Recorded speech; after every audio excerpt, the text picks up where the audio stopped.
Hello fellow orchid lovers, it's Danielle here with a Carecollab video on my Dendrobium Roy Tokunaga. Please check out the description to see the other channels that are taking part in this Carecollab.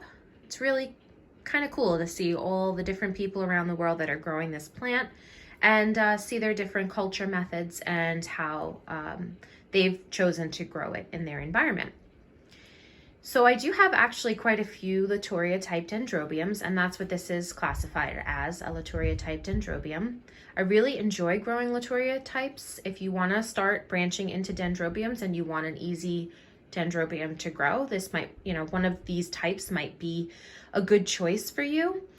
I do have quite a bit of experience, like I say. I do have the royal trip over there. You can see the blooms there back against the wall. I have the microchip here. You can see it's in bloom as well. I have the green apples. It's not in bloom. I also have the Atroviolaceum. I have firewings, and then I also have the Roy Tokunaga. So although this is a Latoria type, it is actually a little bit different than my other Latoria type dendrobiums as far as its care is concerned. And part of that has to do with its parentage. So this particular plant is a cross between the Atroviolaceum, which, as I mentioned, I do actually have that species, and the Johnsonii. So both of those parents come from New Guinea, but they come from different areas. So the Atroviolaceum comes from the rainforest and mountainous regions of New Guinea, which means that obviously if you're in a rainforest, you have a lot of water, and it's a little bit more on the hot to warm side as far as climate is concerned, whereas the Johnsonii comes from the lowlands, and they prefer brighter conditions with warm to cool temperatures, and they don't love being super wet. So you can see there's a bit of a disparity there between the parents as far as their preferred care. And it actually does influence this plant. So as far as light is concerned, it tends to be more towards the Johnsonii, which prefers brighter light. When I got this plant, it was evident that it hadn't bloomed yet. There were no previous bloom spikes. So I did some research because I did think it was a large enough plant to bloom. And I found out about the Johnsonii preferring brighter conditions. And so I actually put it in this window. You can see there's a coaster right there. That's its spot. And this window is south-facing window. There's no tree coverage, so it is a lot of bright light all day long. And that's why this curtain is up, because it is just too bright for my plants. Without it, they would probably burn. So a lot of light. It gets a lot of light. And you can actually tell that from the canes, because the canes are no longer green. They have like this brownish purple color to them. So the light did work because it's now bloomed for me twice. So it bloomed on this cane last year, and now we have another beautiful bloom spike here. And the flowers are a really good mix of both parents. The spotting on the sepals and the veining in the throat of the plant, of the bloom, is very reminiscent of the Atroviolaceum.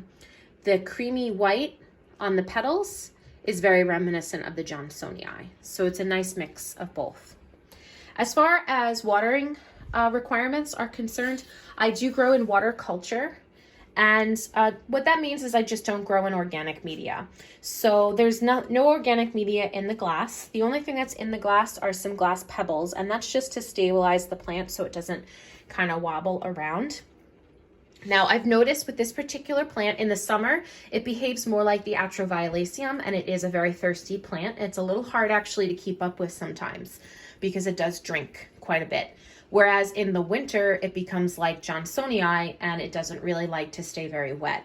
And actually, across the board with Latoria type dendrobiums, when the weather is cold, if the roots are soggy, they will dump their roots. So you have to be really careful in the winter not to overwater your Latoria type dendrobiums, because unfortunately the root systems will suffer.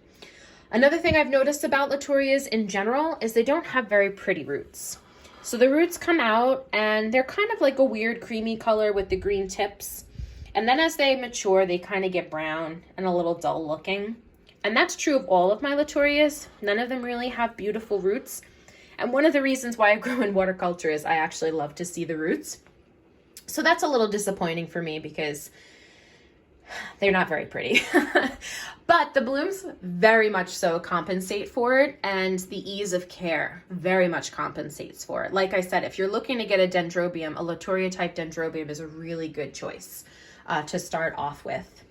Now, the other thing that I wanted to mention about the care is you have to be really careful with new growths. Their new growths are very susceptible to rot. So when I got this plant, it did actually have a new growth here. And unfortunately, just very shortly after I got it, it started to rot. So either water got into it in transit or I got some water into it inadvertently, not even realizing. And unfortunately, the new growth did rot. It has since grown 2 new growths, so it didn't completely hold it against me. And actually, the newest growth looks like it might be thinking about blooming. If you can see, there's like the swell right there. That's usually a sign that there might be a spike starting. So we're going to hope that maybe it'll give me a spike from that new growth. So just be cautious when you're watering your Latoria type Dendrobiums, just to make sure you don't get any rot. But other than that, it's a beautiful plant. I really enjoy growing it.